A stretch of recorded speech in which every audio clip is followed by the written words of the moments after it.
The silent arrival. The forbidden zone stretched across 12 star systems like a wound in the galaxy. For over 3,000 years, every known civilization agreed on one absolute rule: never enter that place. Ancient records spoke of ships that vanished without trace. Old warnings carved in dead languages told of something that slept in the darkness, something that existed before the first empires rose to power. The zone remained untouched, avoided by even the bravest explorers. On a quiet evening across the galaxy, everything changed. Deep space monitoring stations detected something impossible. Alert systems activated simultaneously in hundreds of locations. Long-range sensors registered a massive object inside the forbidden zone, right at its outer boundary. The readings showed a large metallic vessel, clearly artificial, clearly advanced. But the truly shocking detail made every analyst freeze in disbelief. The ship was human. At the Corthan Confederacy's primary watch station, Senior Observer Mal then stared at his display screen with 3 of his 4 eyes wide open. The 4th eye blinked rapidly, a sign of extreme stress among his species. The glowing signature on his screen pulsed steadily, unmistakable in its origin. Human construction patterns, human energy emissions, human design philosophy. But humans respected the old laws. They understood the dangers. They would never break the most sacred rule in galactic history. Malthan's clawed hand trembled as he activated the emergency channel. Within moments, his superior appeared on the communication screen, mandibles clicking in agitation. The news spread through their command structure like electricity through water. A human warship, designation unknown, had appeared inside the forbidden zone with no approach vector, no flight path, no explanation. It was simply there as if it had materialized from empty space itself. The Velix hierarchy received the same data minutes later. Their war council convened in their crystal tower, 7 elder commanders gathering around a holographic display. The human ship rotated slowly in the projection, every detail captured by their advanced sensors. The vessel was enormous, far larger than typical human military craft. Its hull bore strange markings, patterns that seemed to shift when viewed from different angles. The design looked both familiar and alien, as if human engineering had been touched by something else. Commander Vexila, eldest of the council, studied the image with narrow eyes. Her silver scales reflected the hologram's light as she circled the display. The ship showed signs of damage, scorched metal and torn plating along its sides. Yet its weapons remained active, its shields flickered with power, and its engines glowed with an intensity that hurt to observe directly. Whatever this vessel had encountered, it had survived. Across the galaxy, the DRYNN collective responded with immediate military protocol. Their hive mind buzzed with shared anxiety as thousands of connected individuals processed the information together. The DRYNN had lost 17 colony ships to the Forbidden Zone over their history. They understood its danger better than most. For humans to enter deliberately seemed like madness or desperation. Perhaps both. Emergency sessions erupted in every major government. The Galactic Assembly, a loose organization of treaty-bound civilizations, called for an unprecedented instant gathering. Representatives from 42 species appeared through quantum communication links, their images filling the vast chamber. Voices rose in multiple languages, creating a chaos of sound and color. Fear dominated every conversation. The Corthan ambassador demanded answers. How did they get there? What technology allows this? His translator rendered his clicking speech into common trade language. The human ambassador, a calm woman named Sarah Chin, stood before the assembly with carefully controlled composure. She raised her hands for silence. We are investigating. We have no official record of any human vessel in that region. This is as surprising to us as to you. Her words did little to calm the panic. If humanity's own government did not know about this ship, that meant either a rogue element or something far more disturbing. Some species began whispering about secret human projects, hidden developments that violated treaty limits.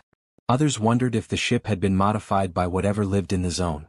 The Velix hierarchy took action first. They dispatched advanced sensor drones toward the boundary, expensive machines equipped with the best scanning technology their civilization possessed. The drones approached carefully, maintaining safe distance while gathering data. For several hours they transmitted detailed readings. The human ship remained motionless, silent, seemingly unaware of observation. Then the drones reached a certain proximity. One moment they functioned perfectly. The next moment, every system failed simultaneously. Cameras went dark. Power cores shut down. The drones became lifeless metal, drifting in space like dead leaves. The Velix engineers watched in horror as millions of credits worth of equipment became useless scrap. Whatever protected that human ship, it operated beyond their understanding. The DRYNN collective attempted a different approach. They sent biological sensors, living creatures modified to survive space and transmit information through natural processes. These organic scouts had succeeded where machines failed in the past. They approached from multiple angles, small and nearly invisible. Yet the moment they entered a specific radius around the human vessel, they died. Not disabled. Dead. Their life signals simply stopped, as if something had reached out and switched them off. Panic transformed into terror. The galactic community realized they faced not just a mysterious human ship, but a defensive system that destroyed both technology and life with equal ease. Theories multiplied rapidly. Some believed humans had discovered ancient weapons inside the zone. Others thought the ship had been possessed by the sleeping danger. A few radical voices suggested the humans had become the danger themselves. Commander Vexila of the Velix studied the data again and again. Something about the ship's behavior troubled her. It did not attack. It did not move. It did not communicate. The defensive field activated only when approached, like an automatic response rather than deliberate aggression. She had fought in many wars and understood the difference between a predator and frightened prey. The ship felt like the latter. Days passed. The human ship remained in position. Fleets mobilized across the galaxy, weapons were armed and defensive positions were established. Trade routes shifted to avoid the entire region. Civilian populations demanded answers. Governments struggled to maintain order as fear spread through populations. The longer the silence continued, the worse the tension became. Then, without warning, the human ship transmitted. Every listening station in 12 sectors received the message simultaneously. The signal was strong, clear, and deliberate.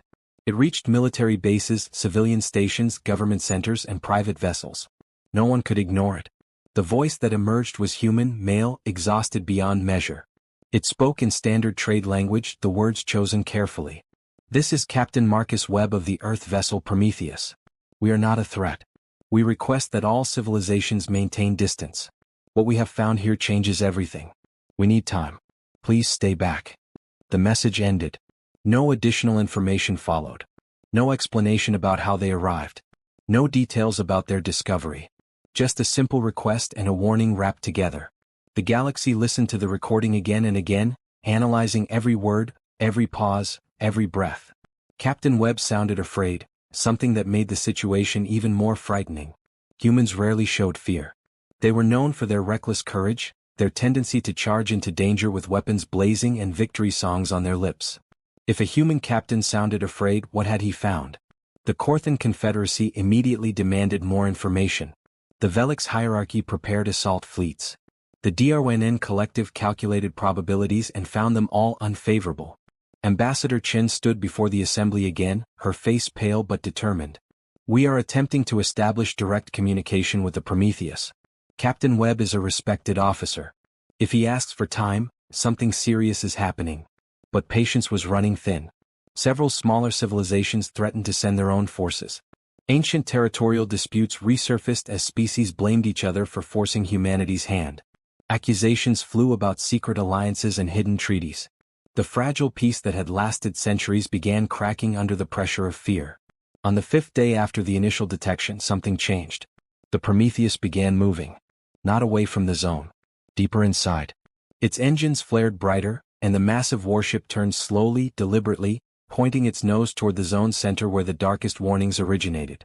Every sensor in the galaxy watched as the human vessel accelerated, moving toward the one place no civilization had dared to explore. Commander Vexila watched the display with growing dread.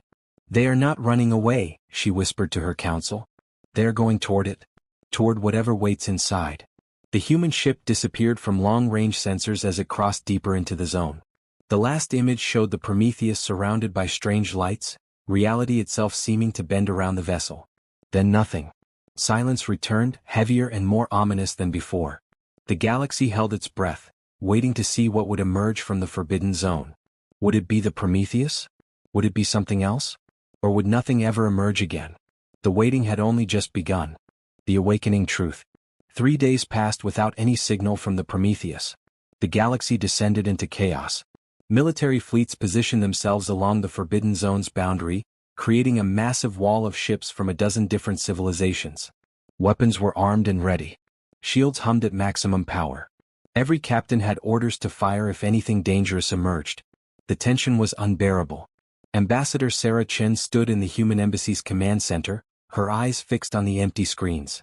She had not slept properly since the Prometheus disappeared. Her government demanded answers she could not provide. Other species accused humanity of planning an attack or awakening an ancient evil.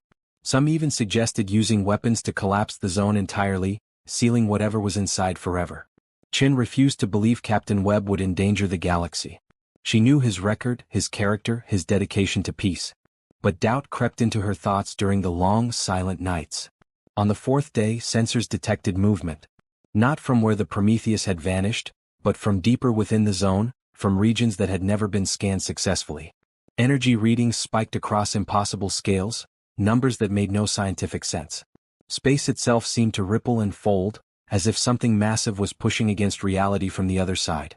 Alarms shrieked across every monitoring station. Commander Vexila of the Velix hierarchy watched her displays with mounting horror. The energy patterns looked organic, alive, pulsing like a heartbeat. Whatever was stirring had been asleep for millennia, and now it was waking up. Her claws gripped her command chair as she gave orders to pull her fleet back another 1,000 kilometers. Other commanders made similar decisions. No one wanted to be close when that thing fully awakened. Then the Prometheus reappeared. The human warship emerged from the zone's depths, moving fast, engines burning at emergency levels. But it was not alone. Behind it, visible even to basic sensors, something followed. A shape without clear definition, vast beyond comprehension, moving through space in ways that violated physics. It was not a ship. It was not a creature. It was something else entirely, something that existed between states of matter and energy. The assembled fleets prepared to fire. Targeting systems locked onto both the Prometheus and the entity behind it. 1,000 different species held their breath, fingers hovering over weapons controls. One word from any commander would start a battle that could destroy entire star systems. Wait. Ambassador Chen's voice cut across all military channels. The Prometheus is transmitting. Captain Marcus Webb's face appeared on screens across the galaxy. He looked exhausted, aged years in mere days. His uniform was torn and blood stained his collar. But his eyes burned with fierce determination. Behind him, the bridge of the Prometheus showed signs of battle, damaged consoles sparking and crew members working frantically. Webb spoke quickly, knowing time was critical. This is Captain Webb. What follows us is not an enemy. It is a guardian, placed here by a civilization that existed before any of our species evolved. The Forbidden Zone was never meant to be avoided. It was meant to be understood. We entered because we detected signals, mathematical patterns that could only be intentional communication. We had to investigate. He paused, glancing at something off-screen. The entity behind his ship pulsed with strange light, and space bent around it like water around a stone. Webb continued, his voice steady despite obvious fear. Inside the zone we found a repository of knowledge. Archives containing information about threats that destroyed the ancient civilization. Threats that still exist, sleeping in dark corners of the galaxy. The Guardian was placed here to watch, to wait, to warn anyone intelligent enough to decipher the message. Commander Vexila leaned forward, her earlier hostility replaced by cautious interest. What kind of threats? What did you find? Her question was transmitted directly to the Prometheus. Webb's expression darkened. Entities that consume entire civilizations. Machines that replicate endlessly. Dimensional breaches that allow things from beyond our reality to enter. The ancient ones fought these dangers and won, but at terrible cost. They left the Guardian and the archives so future species would not face those horrors unprepared. The Forbidden Zone was a test. Any civilization advanced enough and brave enough to enter would receive this knowledge. The galaxy processed this revelation in stunned silence. Thousands of years of fear, of avoiding the zone, of treating it as cursed ground, all because no one had dared to look closer. The irony was bitter. Humanity, the youngest spacefaring species, had succeeded where ancient empires had failed simply because humans were too curious to stay away. But not everyone believed Webb's story. The Corthan Confederacy's fleet commander, a scarred veteran named Throck, transmitted his challenge. This is convenient. Humans enter forbidden space and return with tales of ancient warnings. How do we know this is not a trick? How do we know you did not anger something better left alone? Before Webb could respond, the Guardian acted. The massive entity surged forward, moving past the Prometheus with impossible speed. Fleets raised shields preparing for attack. But the Guardian did not strike.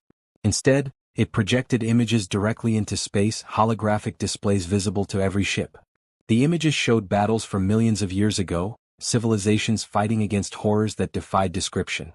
They showed the construction of the archives, the placement of the Guardian, and the mathematical message meant to attract intelligent species. The final image showed something that made every observer's blood run cold. A star map, current and accurate, with dozens of markers scattered across known space. Each marker indicated a location where ancient threats still slept, hidden and dormant but not destroyed. One marker pulsed brighter than the others. It was close, less than 50 light-years from several major colonies. Whatever slept there was beginning to stir. The Guardian's message was clear without words. The galaxy faced dangers far worse than any internal conflict. Unity was not optional anymore. It was survival. Silence followed the revelation. The assembled fleets remained in position, but weapons powered down slowly. Commanders looked at each other across communication channels with new understanding. The DRNN collective was first to respond, their hive mind reaching consensus rapidly. They transmitted their acceptance of Webb's story and offered to help investigate the marked locations. Commander Vexila followed, her voice calm and respectful. Captain Webb, the Velix hierarchy apologizes for our hostility. We offer our resources and our warriors to aid in this task. No species should face such dangers alone. One by one, other civilizations joined. Even Thrak of the Korthan Confederacy, after a long pause, acknowledged the truth. We were wrong to fear knowledge. We were wrong to avoid understanding. Humanity has done what we should have done centuries ago. Ambassador Chen allowed herself a small smile, relief flooding through her exhausted body. The crisis had become an opportunity. The galaxy was uniting in ways politicians had dreamed about but never achieved. Captain Webb addressed them all one final time. The Guardian will remain at the zone's boundary. It will share the archives with any species willing to learn. But we must act quickly. The ancient threats are waking. We don't know why or how, but the Guardian's data suggests a cycle, a pattern that repeats across deep time. We are entering a period of danger unlike anything our civilizations have faced.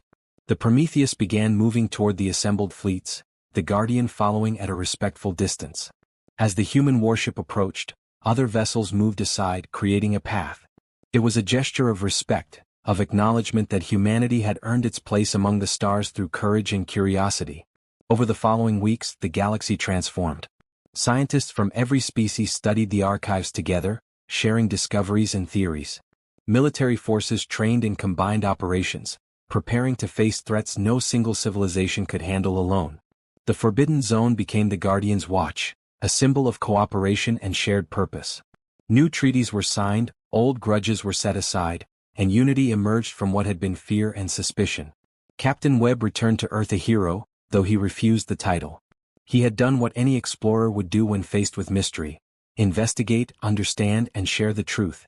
His crew received honors from multiple governments, and the Prometheus underwent repairs that incorporated technology shared from allied species.